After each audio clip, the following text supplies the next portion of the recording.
Hello everybody, welcome back to Always Working on Something. Seems like we always are, ain't we? But y'all, ain't gonna take too much of your time. I just want to get straight to the video where you can learn.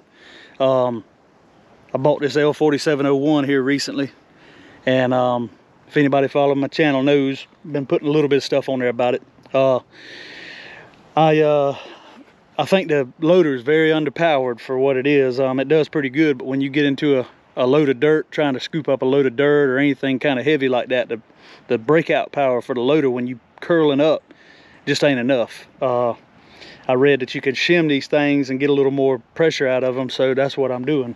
I actually bought a shim kit here from I got it off of eBay, but I guess it's from jailbreakyourtractor.com, so I ain't paid or nothing like that for this, but this just happened to be the sticker that was in the envelope whenever I got the kit. Comes with a gauge, I'll show you that in a second. A 1,000th shim, a 2,000th shim, and a 4,000th shim. So I think what we're gonna do is I've already broke the pressure relief valve loose. I'll show you where all that's at, but you just take the pressure relief valve out, add the shims. I bought it specifically for the L4701. In the description it showed. So I'm gonna show you what we've done to prepare for this. I've already took the loader valve out to make sure I had the right one, and because there's two different size bolts underneath there that could confuse you, I guess, but I'll show you in just a second. There's a vent tube right there under the seat on this L4701. Now, it might be different on the other tractors, but there's a vent tube right there for the hydraulic system to let it breathe and flow.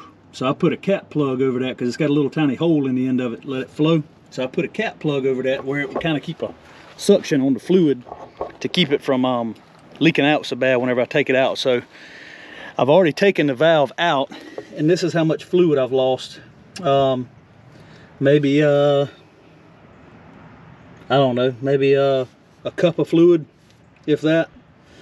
So if you're looking at the passenger side of your tractor, come right down here under your step where your hydraulic filter is, and that is your pressure relief valve right there underneath this block. Right where my finger's at. If you can see that well. That's it right there. Because see, there's another bolt here that may confuse you. But this is it right here. So that's a 7/8. I got a 7/8 wrench, and the kit comes with the shims, instructions, and this gauge. Now on this tractor here, if they're all color coded the same, this was the red hose with the red cap on it here. Second one on the right that I unhooked for the curl up pressure. So these are just quick releases. You just pull back on it just like an air hose fitting. Just pull back on it, pop it right off. There's some fluid gonna leak out, so have your rag handy. Same way with putting the gauge on, just pull the coupler back, slip it on, pop it down on there, make sure it seals good, and there's your gauge. I want to show y'all the pressure first before we take it out, where you can get an idea of what it is first. I'm gonna rev this thing up to about 1,500. I know they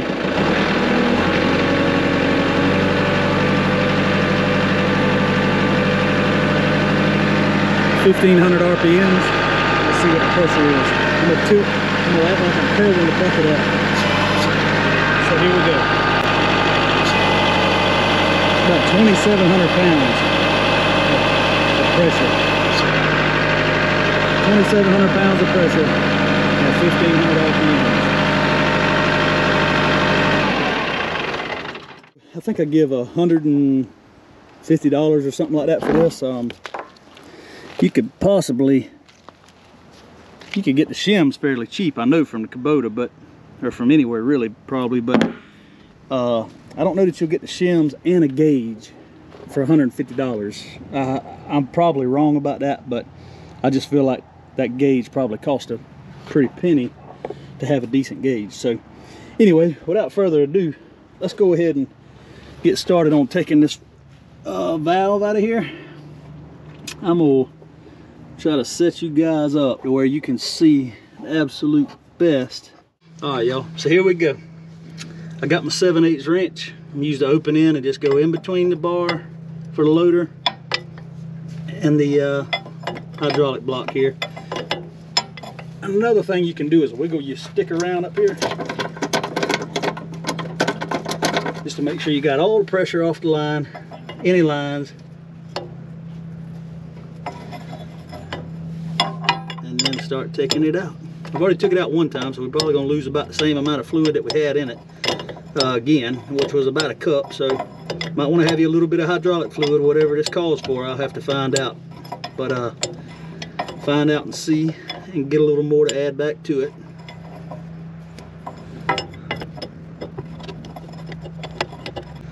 All right, it'll get loose enough to where you can turn it by hand, and when it comes out, don't let everything fall apart. Keep pressure holding up on this thing, because there's several different parts in here. So there comes the fluid out. Shouldn't be much more than about a cup.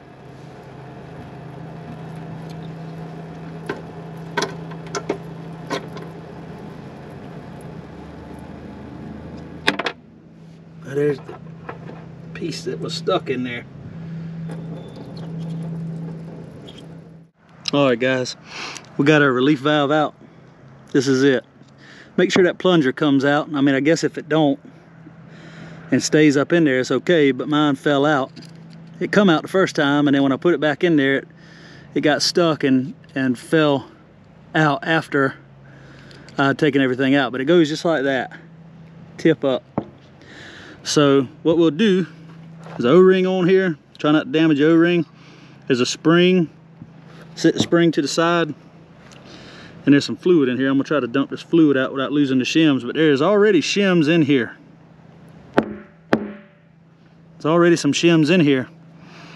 I don't have a micrometer. I ordered one, and it hadn't come yet, but there's already a stack of them in here. So you want to leave those in there. Leave those in there. Make sure they're all sitting down flat. And we're gonna add all three of our shims here. Let's get them out of the pack. So this one is a 1,000 shim.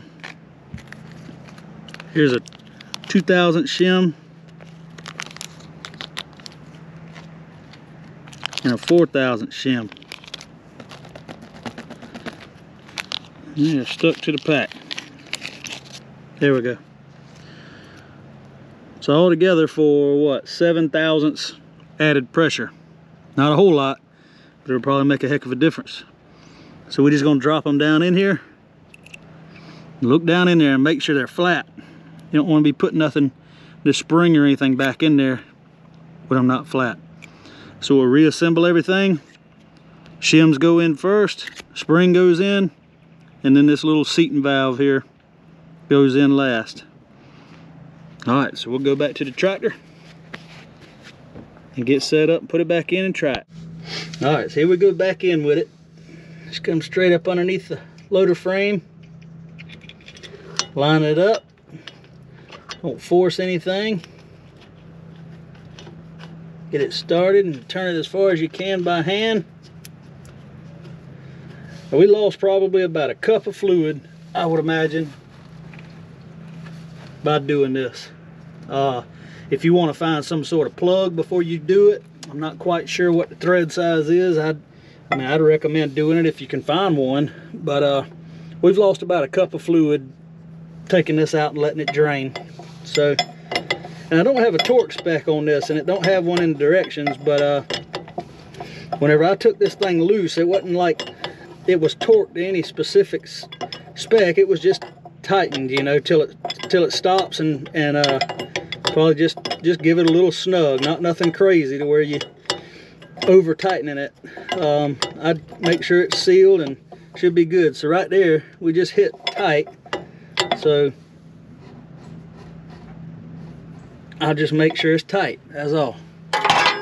Not too much, but you don't want it to be leaking or come loose or anything either. So all right, let's see what we got here.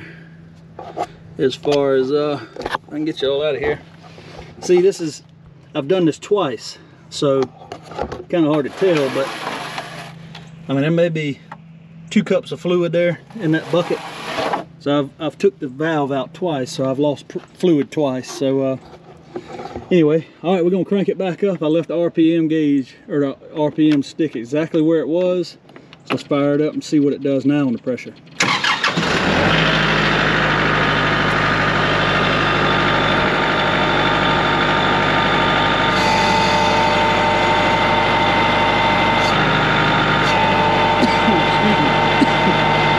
Got at least 3,000 pounds of pressure out of that now.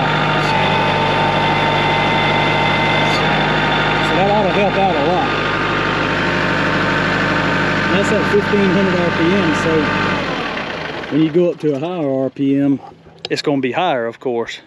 But I'll maybe try to update that in the comments on what it is whenever you're running at like PTO RPMs, which is 540 RPMs there, 2,540 RPMs.